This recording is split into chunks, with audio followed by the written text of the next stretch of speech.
We'll have to see if their second game on stage is any better than their first as we load up into picks and bans, but it will be a tall order versus G2 Esports. First ban off the board, it is Elise. Elise is gone, and so is the top lane Rammus out of this game. So that is not okay. Not happy with that. It's not okay right now, but it's fine. I'm actually going to be glad to see what the top lane has in store for him. Actually, I'm now really excited with that Fiora ban because we haven't had enough games on 6.4 to figure out what is outside of the Rammus, outside the Fiora, outside the Poppy. What are the next tier picks? I don't think it's going to be Nasus all the time. We had one. I wasn't super sold on it. Yeah, that one definitely didn't work out as well, but going back into this game, the Corki's taken away. The Gragas is also banned. We've talked about Nidalee being banned away a lot, leaving the gates open for Gragas, but this time the Fat Man goes first. Yeah, and at this point, Elise is gone, Gragas is gone. It's got to be an early pickup of Nidalee here for G2 if they're looking for it. I mean, that would make sense. It's Trick's most played jungler, so right now for Giants, they're thinking, do we ban the Kalista, do we ban the Nidalee? What do we ban from this? They look at the AD carry roll, that gives the Nidalee right over to G2. Yeah, no hesitation. It's instantly locked in right there. Kalista's still available. Giants, if they're smart, will pick this one up here. It looks like that is the plan for Sunstar. What do they add to it?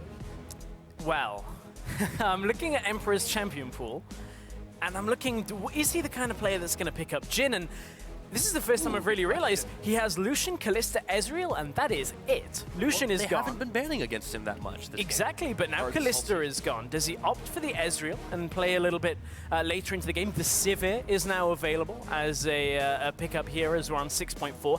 Jhin, if he's been practicing it, is good into the Kalista. Yeah, I like this from Giants, though. Taking the Braum away from Hybrid. You talked about it a little earlier on that Telestrator, how successful he has been. 7 wins out of 8 picks on that Braum. Obviously, G2 have had a lot of success across the board, but it just makes sense. Take it away, give it to Godfrey. You have a strong bot lane there. I'm liking that. Although, another thing worth noting, the Alistar's still up, but G2 have their sights set on another support, and maybe the Thresh for Hybrid. Well, they are used to getting Hybrid on these picks that'll be able to save people as well as engage at the same time. So Alistar would be in his playbook as well. Thresh is there. By that same definition, so is the Bard. We had a little fun Twitter banter with him talking about how he was hoping to impress Senpai Crepo. He was, and it was pretty decent yesterday. Wasn't the best Bard we've seen, but still seemed to be a solid pick. He was catching out Azir in the late game, that kind of thing. So there's still a bit on the way of the Bard chops for Hybrid, but it's not going to be Bard. It is going to be that Thresh that gets locked in. And the other mystery is answered as well. They take the Ezreal for Emperor, so he won't have to go too far out of his comfort zone this game. And G2 will be pretty happy with that one. Still got that Vitality game on the brain, man. That was crazy yesterday. That was a crazy, crazy game yesterday. But, this is a poke setup if ever you've seen one. Ezreal, Western Italy, going to get in front of towers. Well, you know what's good against poke? Yeah, Braum is pretty good. So they are playing into the hands of Giants right now if they can group around the Braum. The problem with the Giants is, apart from a handful of games, they've been not so good in the early game and have fallen quite far behind. So if you can't actually take the poke damage, it doesn't actually help that much that you have a Braum. Yeah, I mean, you talk about it, you've got to make the assumption that teams are on equal level for pick spans. Obviously not been the case with these Giants. And how much do you disregard that as G2? We know they've fallen into the trap of disrespecting their opponents on multiple occasions. Is this the time for Giants to pull out the surprise? The Udyr game comes to mind on that one. That was a bit early. So the Corki is not available for perks. Will he go for the LeBlanc that we saw in yesterday's game? He is going to be blind picking his mid laner. So we know Perks has a number of champions he's happy with that. Played a lot of Lissandra, played the Ahri. LeBlanc games have started coming into it as well. Well, there's a safe option, though, and that's Lulu locked in, as well as the Nautilus for Kikis. So they've got a whole lot of protection they just added on. Yeah, they have, and a lot of that is going to go towards his later game Ezreal.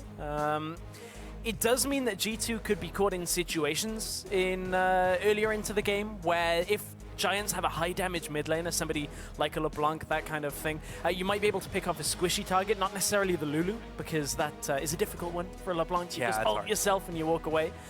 But maybe they can get onto that Ezreal before he's strong enough, that kind of thing. It's a tough one, because there's a lot of mobility for G2 as well when it comes to the Ezreal, the Lantern from Thresh.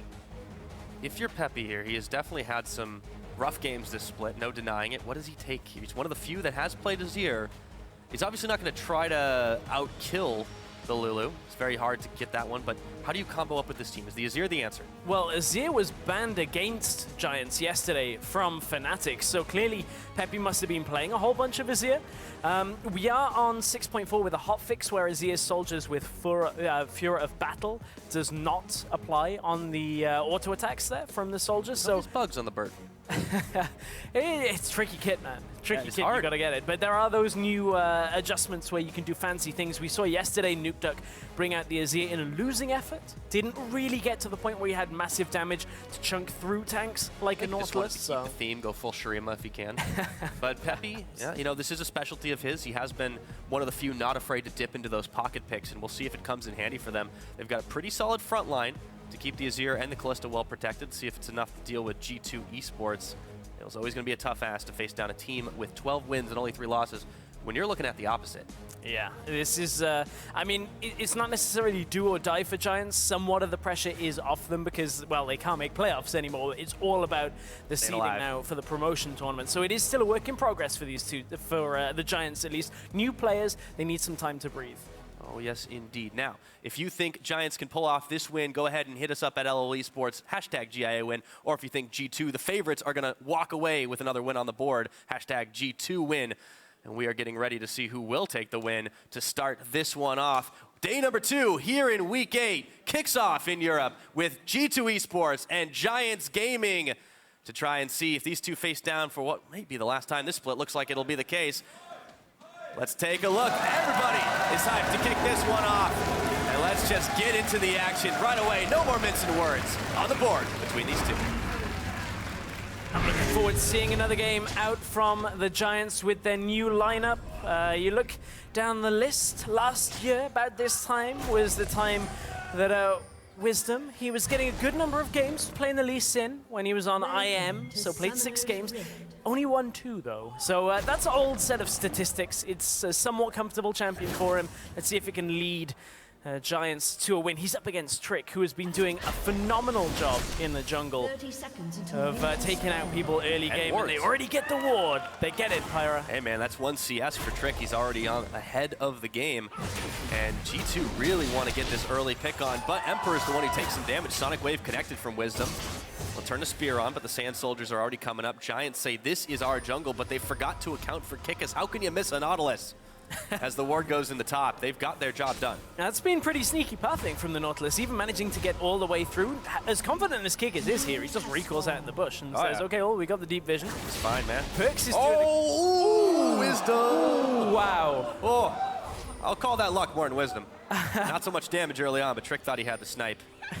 Not this day.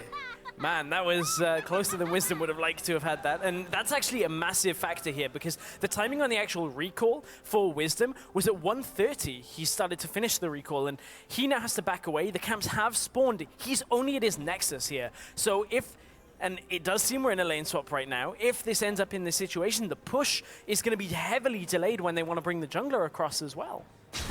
Yeah, this could be some serious trouble already for Giants brewing with their completely overhauled roster here.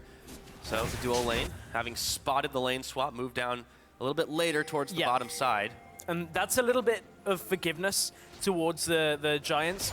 They'll have a little bit extra time now because G2, they had to wait until the bot lane of Giants crossed through the ward they had in the top lane. That forced them to go all the way from top jungle down to bottom. So the fast push isn't quite there for G2. It's going to be a bit slower than our usual lane swap games. Yeah, it's definitely not happening for Giants either. They're letting Sunstar freeze the wave out, so this is definitely a little bit different than what we've seen as our standard lane swap. The blue buff starting to be contested. Trick actually chases both of them out of there. Says, this is my jungle now. Godfrey goes on a roaming spree to get for perks. Standing in the middle of the Sand Soldier, taking a lot of damage, but he noms the Biscuit to try and keep himself alive. Now the fast push comes in for G2 though, and they have the advantage here. This is a strange reaction from the Giants here. They bring the support down. Godfrey goes to the middle lane because they don't expect G2 to be looking to push this quickly. But G2 have all 3 people in the bottom lane right now. Kigis went alongside Hybrid and Emperor. Means their push onto the tower is a lot faster than Giants have. I mean, looking at it, it's about half a tower's health difference between the two. Only now has Sunstar and Godfrey pushed up. Smitty J is going to join in, but this is super late. G2 have to back away though from the bottom lane. This is a messy lane swap from both sides, but G2 are trying to just get the push faster. Definitely a wonky start. Giants will start to get the push on to try and answer back. We talked about the little tiny bits that have gone back and forth between these two at the very beginning of it. Let's see if G2 should be able to take this one out a lot quicker with the damage that they've got in their corner. Still, not too far off the mark from being even. As it starts out, we'll just have what eventually evolved into the standard lane swap. Yes, it will evolve that way. You can see Giants have put down the customary ward behind the turret, just to make sure that when it does bounce, you have that extra couple of seconds warning for your top laner to back away. It means you don't waste any time thinking, ooh, are they here? Are they not here? I can't see them on the map. Ah, now I can see them on the map, and you back yourself away. Ooh, how's that for some surety? Emperor on his first back picks up the Cole. Yeah. Actually, that was what he initially picks up, wasn't it? I'm gonna double check. There was so much action, I missed it. There was a lot of action. No. So he starts with Doran's Blade, and I believe I'm gonna keep double checking it. No worries. Well, there's a lot of farming to cover right now, so I'll do my best to keep it going. Peppy's going to be able to pick this up with the help of a few soldiers. Imperial Decree says, give me that farm fast as you can.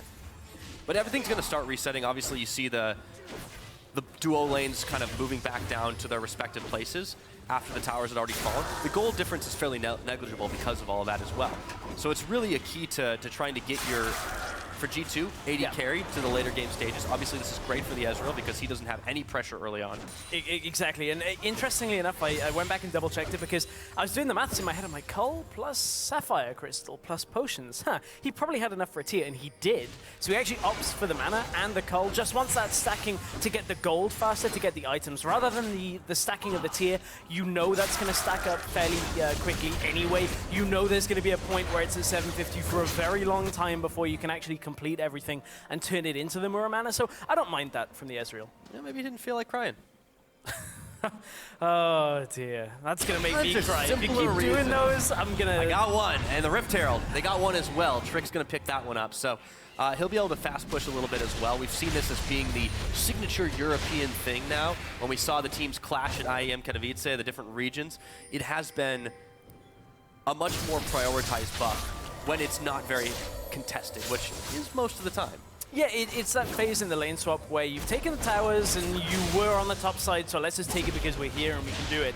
They're not going to challenge us. It's not worth fighting over tooth and nail this early on into the game. So it's a good pickup. Interestingly enough, level 2 boots completed already by Sunstar. Yeah. That's because so much of this game is hands-off. He's not expecting to have to output much more damage onto a champion anytime soon. So he's just saying, okay, well, I'll just get from lane to lane faster, get back to base, back to lane faster. Oh, yeah. Speaking of going faster. It affects his damage. With that buff and a little bit of help from Trick on top of it, they are pushing way faster on G2 side. So this slight edge, the slight timing that they had, not to mention the Rift Herald buff, has given them, you know, a compounding here. Smitty J's trying to get the wave bounce, but G2 are still pushing on the top side. The dual lane's finally up there, but they've got damage on it. Yeah, a little bit of damage. It's like, yes, that's going to take 2 less autos later. And then you get more later. Yeah, let's take a look. Peppy might have to be careful here. On the Azir, spear lands, jumps over, and he speeds his way back to tower. If you haven't played Azir since the change, you will go to the end of that soldier where you Q2. I will stop saying that now. It's 2 days of Azir. I think we've gone through that. But it certainly means Azir's a little bit more safe in lane than he used to be. You can do the short ones and just hop all the way away. He's experiencing a little bit more popularity as well. Definitely happy about that one. Of course, Peppy has to be as well. He's a little bit down in the CS, but he does manage to pick up a piece of his Nashor's too, so he'll be working his way towards some seriously fast autos, which of course include the Sand Soldiers. They're an extension of himself. They are an extension of Peppy. Kind of just thinks about it and they arise out of nowhere. But Hybrid's thinking about going mid lane. Did get spotted out on that Rift Spirit as it was flying through the bottom jungle. The vision will be there from Hybrid just as it expires. So now they don't know whether he's gone or not. Peppy has to back away out to the other side. He puts down a pink ward, I believe it is, in the middle lane and actually does that basically to know which side he can play to. Because he just saw the enemy in the other side. As long as there's no jungler in the bush that he just put the pink ward in, he can play alongside that and has the vision to know he's never going to get killed. Yeah, definitely playing the safe game. Peppy's been picked off one too many times now. The Dragon will get taken out. G2, definitely a team that has been able to secure themselves a high number of those this split and be able to really, really quickly overwhelm their opponents. But Giants are taking 4 members here to try and take out this tier 2. G2 are a little bit behind on this game. Yeah, they are. It's because they stopped to do Dragon. This is a little bit of a delayed second phase of the laning of the lane swap. Yeah, Giants are going to continue pushing. They have a fair wave up here. That's the block. I mean, they're getting this. G2 have to recall. They can't teleport in because Kicks would just die. Giants have got this. This is going to be a 9-minute inhibitor turret. Giants are able to take the laps in cover and take out an inhibitor turret here. G2, they've not had that happen to them in a long time. No, it has been a while. And honestly, this is because G2 stopped for the Dragon. They were a little bit greedy when it came to their objectives and not respecting what Giants were doing in the lane swap themselves. They took the Rift Herald earlier, G2, and they're like, I guess we've got the time before we go bottom lane to take out the Dragon. So yeah, that'll be fine, right, guys? No, you end up losing the push because of how Giants had stacked a wave, then bring 4 people to it, push down the tower very quickly. No way that tower was ever going to go down for G2. They were nowhere near far enough with enough people to take down an inhibitor tower. They would have lost the inhibitor themselves if that stayed. Poor trade for that Drake. And G2, they might have that extra percentage bonus, 80 AP, but they're going to have to come up with something more. A few deep wards as well for Giants, so they'll know when the waves come marching up onto the top side. They've sent Kickus on that clear duty just for the time being, but as big as the Nautilus is and the Riptide, it won't be able to clear quite as fast as Sunstar will when he meets up with him right there. And Godford looking to cut him off. The back is stopped. Kickus could be in a world of hurt, but Godford's actually coming for the Fate's call. There goes Kickus coming in for it. Perk's trying to teleport in to make something happen. He's got a lot of damage. Pix is helping out, and that's first blood. They're looking for more. Hybrid gets the lantern over to Perks, who gets the flash on, but in comes Wisdom to kick him back. Dragon's Rage defensively as Trick has now joined the party. G2 doing what they do best.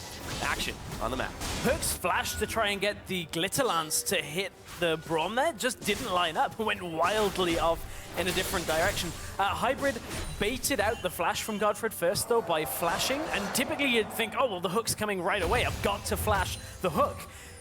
Hybrid just flashes. He's like, well, I'm going to get your flash. If you don't flash, I'm hooking you, flaying you back in. So pretty smart by Hybrid, just to trade Summoner for Summoner because they knew the situation. Godford's gone. Oh, just like that. As tanky as the Braum is, not enough, and Wisdom's getting popped up and knocked down. The rest of Giants are here, but will it be enough to take out G2 Esports? I don't think so. Peppy, not so safe anymore as he gets popped by the rest of G2. Still a little bit of low health bars. They can't commit to the dive just yet. Meanwhile, Emperor all by his lonesome in the mid lane, just farming it up. And a hook comes on to Smitty J. Not going to follow that one in. Not when there's a wall and a Poppy.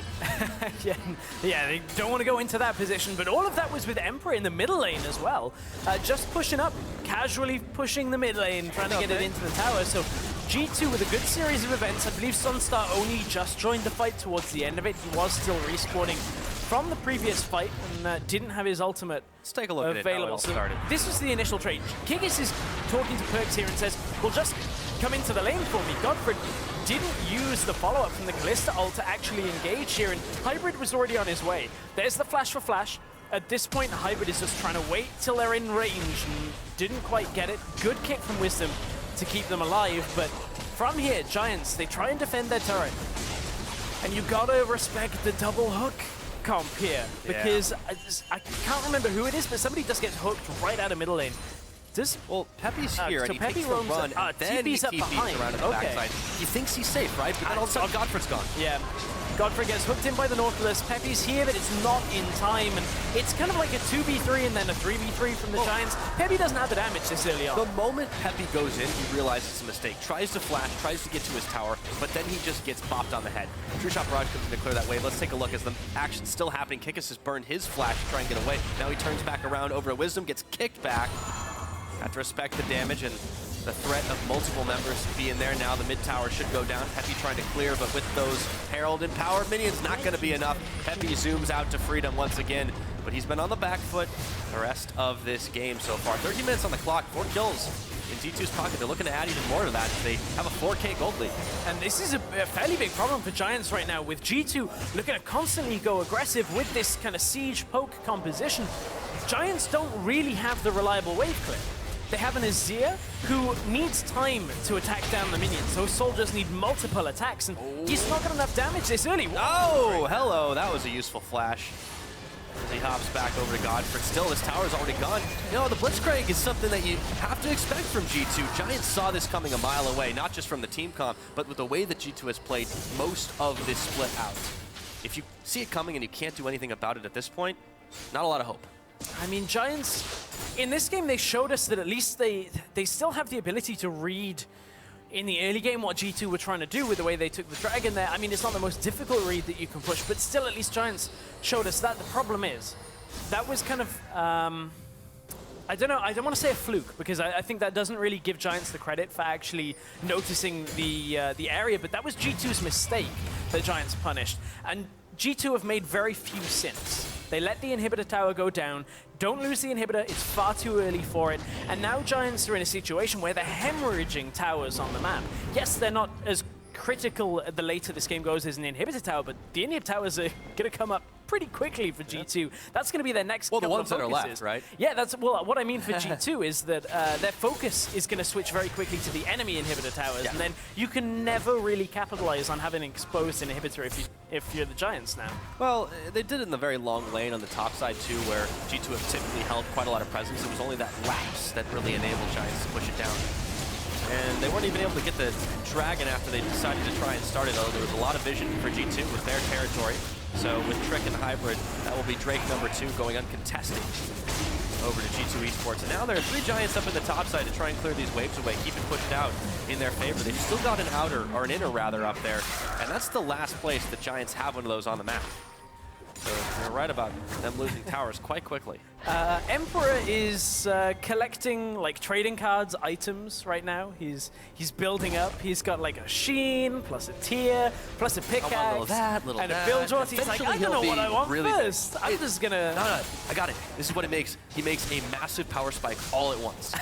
Yeah, he just waits till he's got 4K and just buys everything. Well, unfortunately, that's not quite the case. He just turned the pickaxe and the Tier into the Manamune, but still... But still, by the way, with this patch, it does change now that you get the full effect of the tier stacks, so people aren't afraid to upgrade it quite as quickly. Yeah, well, to explain the change for the Muramana is it changes as well. It's no longer the active toggle that you have, it's just always passive. Anytime you hit a champion, it'll take the mana from you and deal the extra damage. You don't have to turn it on and turn it off. I know I always forget to do it, but I'm bad, so... Well, you know, it's preaching to the choir right now, Stress. I'm glad of the change, personally, because, yeah, I always forget to turn it off, and what you want is always to hit the champions and not the new. So it's like the new version, version 2.0. Speaking, Pirate of itemization, very confident from Trick. He's got a Dark Seal. Oh, he does. And let me tell you, that's not because he wants the extra regeneration from potions. He's got that because he's like, well, I don't intend to die for the rest of this game, and I'm just going to get all of this AP. So no stacks on it yet.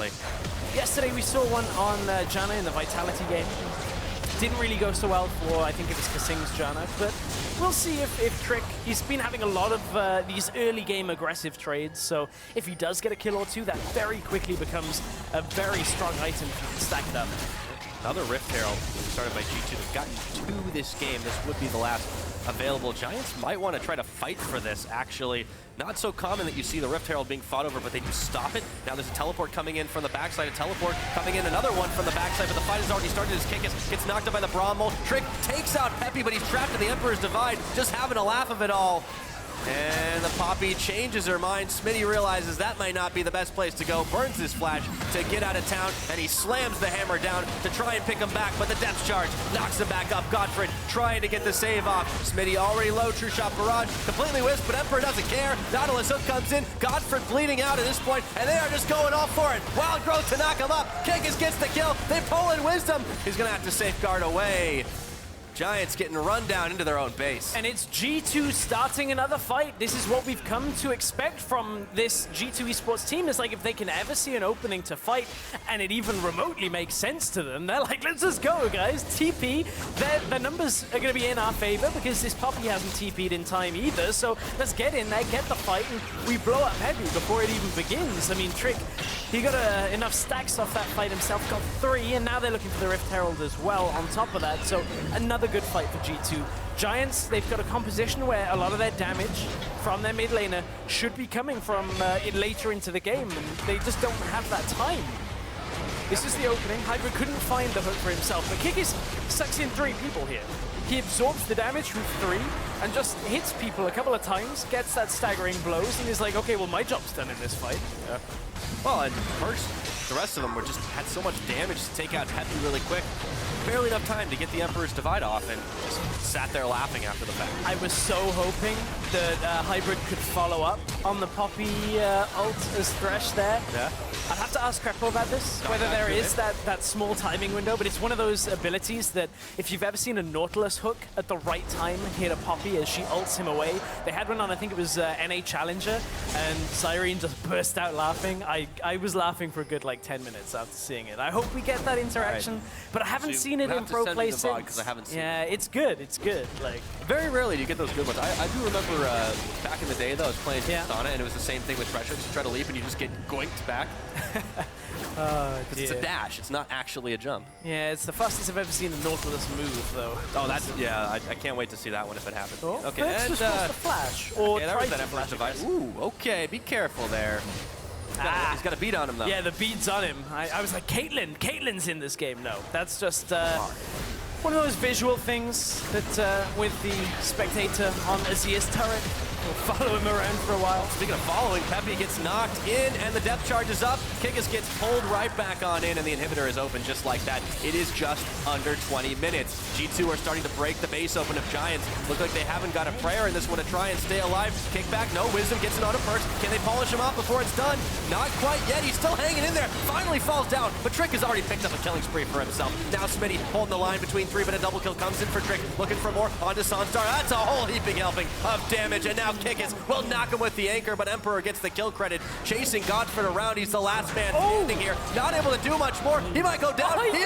That's the ace. 20 minutes. G2 are going to take it. You said it, 20 minutes. This is G2 ending the game. 20-second death timers right now, and G2 are like, yeah, we got this, guys. We're on the way to the top. We're still trying to book our spot in there in Rotterdam. Yeah, definitely making a huge statement here in the fastest game we have had this split. G2 Esports, Wisdom can't do a thing here. They're going to end it out just under 21.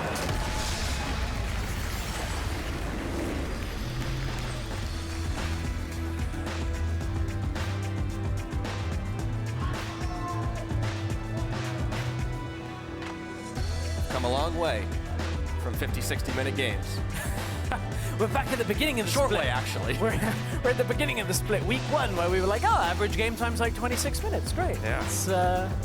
It's nice. Well, I mean, what can you expect from top of the table versus bottom of the table? Realistically. I suppose not much, but, you know, there was some hope for Giants with the revitalized roster, so you can say, but obviously a lot of things to work on, and they didn't capitalize on a few mistakes, but then all of a sudden G2 did the right thing and stopped making them. And some hope when it came to being able to take an inhibitor tower that early on. They reacted to G2 overstepping on the map, getting themselves the dragon.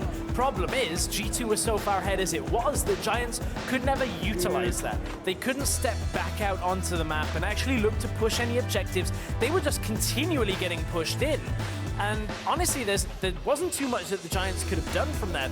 Wisdom was late starting on his jungle. Trick took full advantage of that and really showed up this game once again. I mean, we've seen so many good games from Trick. It was another one added to the book. Hey, the Medjais definitely came in handy there. 4-0-5 to finish that one off. And you could see the damage he was dishing out. I mean, yeah, I don't even think it was that big a factor, to be honest. Like, Trick was so far ahead as it was. He was 2 levels up on Wisdom. I mean, every little helps on the damage, but Trick even just still had level 1 boots. He was like, I'm just going to wear paper bags in your house. Fine. I hope you don't mind. Well, I mean, even if Giants did mind, they pretty much busted down the front door and said, this is our house now. You have to leave. Sorry. So, yeah, G2, I mean, they completely ran the train over them, and it was right on time. 20 minutes, 53 seconds. I mean, that's a big record. I'm trying to go back and when the last time we've had a game that quick anywhere. I mean, Immortals had like an 18-minute, I think. Did they? There was like one early on in the split, but what you can say for today is G2 weren't getting paid by the hour. No, definitely That's all it is, because otherwise they would have... Trick's getting paid by the kill. Yeah, yeah, seemingly. And And I assist. mean, it seems like he's worth his weight in gold right Yeah. now. His performances week on week have been really good. And again, this absolutely. one, a lot of it is the fact that he has winning lanes a lot of the time as well. Perks is winning mid, allows him to go into the enemy jungle, allows him Oh. to stamp his When authority. you're swapping quickly and you're also able to capitalize a lot quicker, Giants made that critical mistake early on where they allowed G2 to fast push without reacting quickly. Then, of course, they got that top open inhib, but it really didn't matter because G2 said, that's fine, we're just going to knock down all your towers while you're there, and you can't do anything about it. Yeah. That's just a rough game for Giants because they're going to have to rewatch it, look at the pathing in the early game and how Wisdom ended up getting caught out under the tower as well, took another spear's worth of damage. Maybe the game would have been different if Wisdom hadn't have been recalling and at the Nexus when his jungle camp spawned. That's a fairly big difference for a game, but certainly that's a game that Giants weren't really expected to win on their road to the possible seeding for promotion tournament. They still have a couple of games, 2 games left now, actually. Yeah. Origin and Rocket. I mean, those are more winnable. They're more winnable, yeah. But, I mean, I feel like Rocket's definitely the one you got to aim for, especially Yes. with Origin picking up the slack from their IEM performance and moving back up. I mean, it's tough for Giants. It's tough for a team like that, but they've got this new roster together. We'll see if they can maybe make something happen at the end of the season. But a good win for G2. We're going to go ahead and send it back to the analyst desk to break that one down.